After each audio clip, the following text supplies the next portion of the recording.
Phoenix.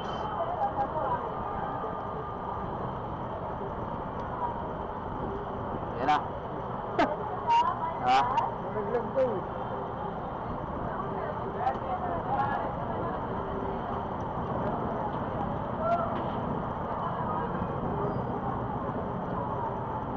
Buti, tinipa mo sir, tama yung ginawa mo sir. Sinigroup na ako.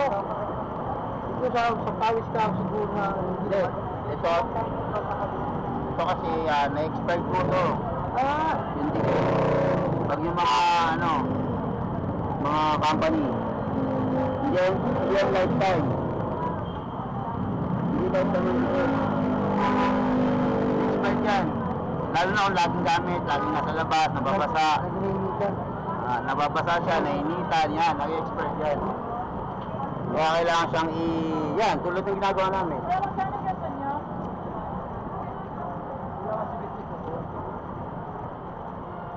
Ito pa hours na. Ano lang mo, 5 hours lang. Ma'am, Yung Phoenix na lang yung Phoenix to. Relax tingin lang po. Wait lang.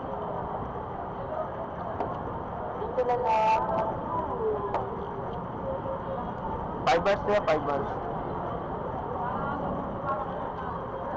Pwede siya natin mag-upload na.